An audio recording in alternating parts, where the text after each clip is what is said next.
안녕하세요. 실과 시간입니다. 자, 오늘 실과는 교과서 34쪽에서 36쪽까지의 내용을 가지고 이야기를 할 겁니다. 창의적인 의생활의 실천, 옷과 생활소품은 이렇게 만들어져요 라는 주제를 가지고 오늘은 옷이나 생활소품이 어떻게 만들어지는지 그것들을 알아보려고 합니다. 바느질과 우리 생활은 뗄래야 뗄 수 없는 아주 밀접한 관계를 맺고 있습니다. 인류가 옷이라는 것을 만들어서 입기 시작하면서부터 사람은 섬유를 이용하였고, 섬유를 이용하기 위해서는 섬유를 엮어 천을 만들고, 천을 이용해서 옷이나 생활소품 등을 만들게 되지요. 자, 이렇게 섬유에서 얻어지는 천을 옷감이라고 합니다. 그리고 이런 옷감을 이용해서 우리는 옷이나 가방, 인형 등 우리 일상생활에 필요한 제품들을 만들게 되지요.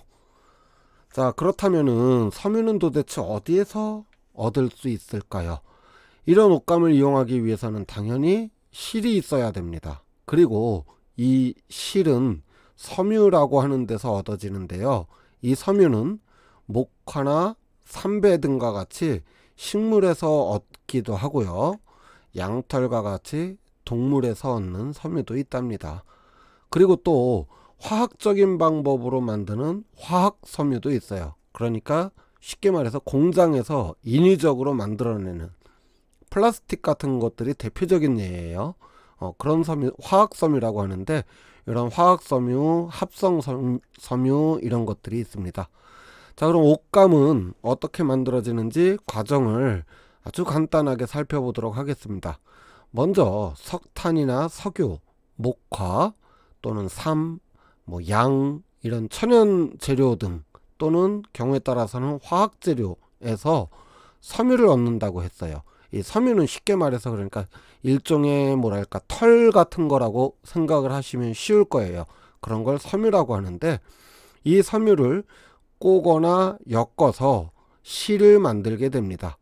그리고 다시 이 실을 엮어서 옷감이라고 부르는 천을 만들게 되는 거지요.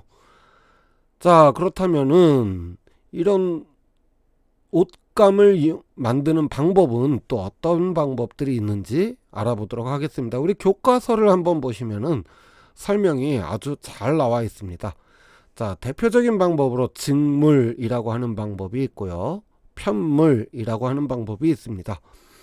자, 직물은 실을 저렇게 가로줄과 세로줄을 서로 교차해서 엮어서 만드는 것을 직물이라고 해요. 자, 이렇게 만들면 굉장히 튼튼하겠죠. 따라서 이렇게 만든 옷감은 튼튼하기도 하고 또 모양을 잡는데 굉장히 유리합니다. 그래서 모양을 잘 잡고 있고 모양이 망가지지가 않아요. 그래서 여러분들이 입고 있는 대부분의 옷들은 거의 또 우리 주변에서 보는 천들은 이 직물의 방법으로 만들어졌다라고 보시면 될 겁니다. 혹시 가능하다면 집에 돋보기가 있다든지 아니면은 휴대전화에 카메라를 이용해서 조금 여러분들이 가지고 있는 옷이나 천을 크게 확대해서 한번 보세요. 그럼 저런 비슷한 모양이 나온다 그러면은 아, 이건 직물이구나 이렇게 생각을 하면 돼요. 자, 그럼 편물은 뭘까요? 편물이라고 하는 것은 실을 사슬처럼 고리 형태로 만들어서 엮어서 만드는 방법이에요. 자, 물론 이제 편물을 만드는 방법은 여러 가지가 있어요. 대표적인 방법이 저렇게 사슬 엮기라고 하는 건데 저런 식으로 엮어서 만드는 건데 여러분들 뜨개질 생각하시면 돼요. 뜨개질처럼 저렇게 고리와 고리를 맞물려서 연결하는 형태로 만드는데 저렇게 만들게 되면은 옷감 안에 공기를 가두어 둘 수가 있어 가지고 보온성이 굉장히 좋습니다. 따뜻하고 또 포근한 느낌을 줄 수가 있어요. 대신에 약간 옷감이 두꺼워지기도 하고 보풀이 쉽게 일어난다는 단점이 있습니다. 또 장점이자 단점이 되는 게 탄력이 좋아요. 늘어나거나 줄어드는 성질이 좋아서 활동성이 좋고 또 편안합니다. 또 구김도 잘 안 가요. 그래서 다림질이 별도로 필요가 없다는 점은 장점인데 잘 늘어나고 잘 줄어드는 성질 때문에 또 세탁 방법을 잘못한다든지 옷을 보관하는 방법을 잘못하면 이렇게 늘어나거나 경우에 따라서는 확 줄어드는 경우도 있답니다. 그래서 이렇게 대표적으로 직물, 편물 이 두 가지를 기억을 하시면 될 것 같아요.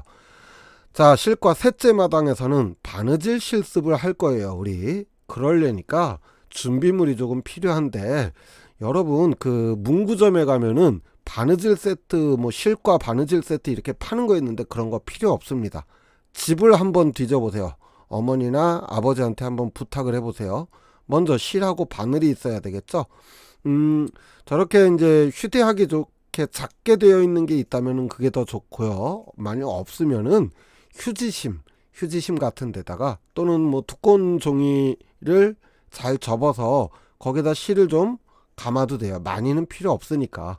그리고 당연히 실을 자르거나 할 경우에 가위가 필요하겠죠.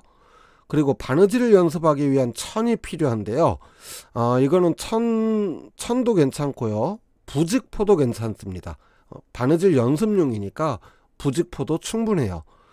크기는 여러분들 두 손바닥을 합친 정도의 크기, 그러니까 한 손 손바닥 2배 정도 크기면은 충분히 할 수 있어요. 그러니까 집에 있는 자투리천이나 버려지는 옷들 이런 거 잘라서 준비하시면 됩니다. 또 그렇다고 간혹 가다가 이제 속옷을 준비하는 친구들이 있는데 그건 조금 좀 그렇죠. 자, 그 다음에 여기저기 굴러다니는 단추들이 있으면 조금 챙겨두세요. 단추 달기 실습할 겁니다. 그렇기 때문에 단추도 좀 챙겨두면 좋은데, 이거는 여러분들 옷 중에서 이렇게 안에 보면은 여벌 단추들이 이렇게 달려있는 것들이 있어요. 그런 것들 몇 개 뜯어도 좋고요. 아니면은 어머니나 아버지한테 부탁을 해서 조금 구해도 좋을 겁니다. 아마 집에 굴러다니는 단추가 한두 개쯤은 있을 것 같아요.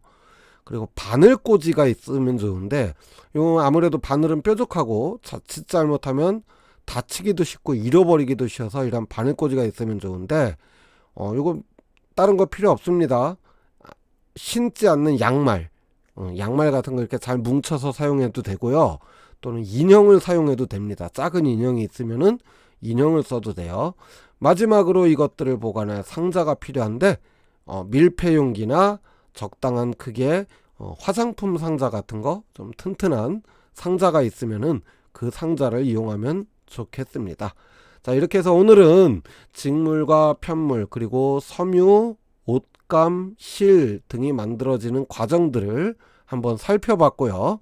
그리고 다음 시간부터는 이제 본격적으로 바느질 실습을 하기 위한 준비물들을 알아봤습니다.